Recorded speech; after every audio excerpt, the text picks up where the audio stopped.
Hello everyone, welcome to my new blog. তো আজকের দিনটা শুরু করছি এখান থেকেই।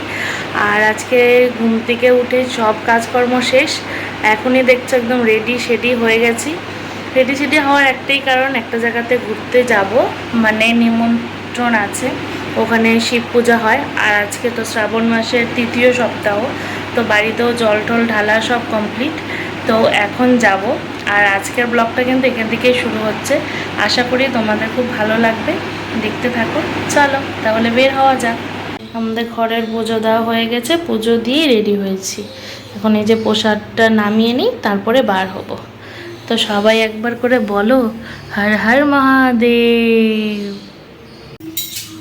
কার কার পছন্দ সাবু মাখা? এই যে এখন জল ঢালা তো হয়ে গেছে, এখন এই যে সাবুটা খাবো, খেয়েই বার হবো। এই যে যাচ্ছি আমরা এখন, টোটো করে যাচ্ছি, পানবাড়ি যাব। আরেকজন তো উনি যাবে না, যাই হোক আমাদের সাথে, ও বাবার সাথে বলে চলে আসবে। তো আমরা যাবো, এই আস্তে আস্তে বিকাল হবে, আস্তে আস্তে না বিকালবেলা চলে আসবো আবার।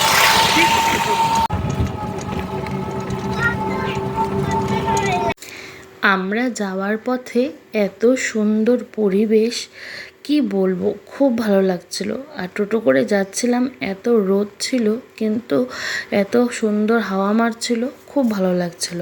তোমরাও দেখো কি সুন্দর ওয়েদার, মানে এখানে ওয়েদার তো বটেই, ভালো ছিল। আর এখানে খালি চা পাতা বাগান, ধান ক্ষেত, আর এদিকে দেখো সারি সারি করে পাটগুলোকে সাজিয়ে রেখেছে। আমাদের এদিকে কিন্তু এগুলো প্রায়ই দেখা যায়। তো কার কার এরকম পরিবেশ ভালো লাগে অবশ্যই কিন্তু জানাবে, আর দেখতে থাকো।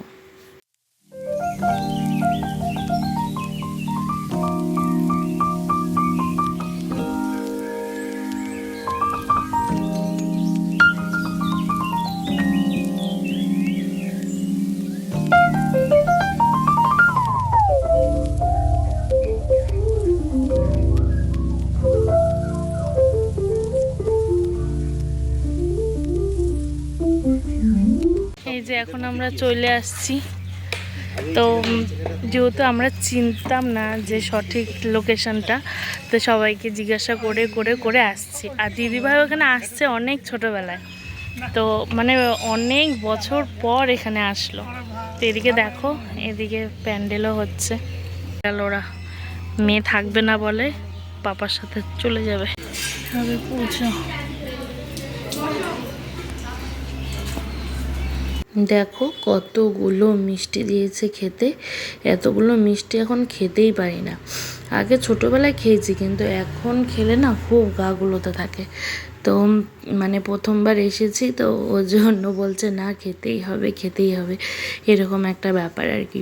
তো তোমরা দেখলে চারপাশের পরিবেশটা কি সুন্দর এদিকের। তারপর এদিকে দেখো বাড়ির সামনে ওদের কত বড় মাঠ, সত্যি মানে কি ভালো লাগে না? আমার তো খুব ভালো লাগে। আর এদিকে পুজো শুরু হতে হতে বিকেল 5টা বেজে গিয়েছিলো আর কি। তো অনেকবার ঠাকুর মশাইকে ফোন করা হচ্ছিল, তার আবার পরে শোনা গেল যে অন্য 2 জায়গায় পুজো ছিল আর কি। তো সেই কারণে এত দেরি।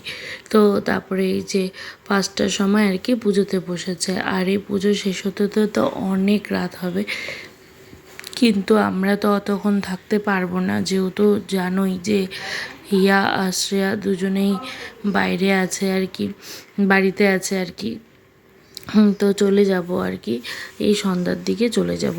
তারপর আমি আর দিদিভাই একটু এদিকে হাঁটাহাঁটি করছিলাম, ওদের বাড়ির সামনের দিকটা এত ভালো লাগছে। এদিকে দেখো খালি সবুজ আর সবুজ, চা পাতা বাগান। তারপর ওইদিকে পিছনটাতে ধান ক্ষেত ছিল, তো ওই দিকটাতে যাইনি আর কি, দূর থেকে দেখা যাচ্ছিল। তারপরে সামনেই একটা মন্দির, এখানে আবার রথও আছে, কারণ এখান থেকেই বলে রথ বার হয়। আর এই যে মাঠটা দেখছো, এই মাঠের মধ্যে বলে অনেক বড় মেলা হয়। তারপরে যে দশমীর পরে যে পরের দিন আর কি যে ভান্ডানি মেলা হয় না, সেটাও কিন্তু এখানেই হয়।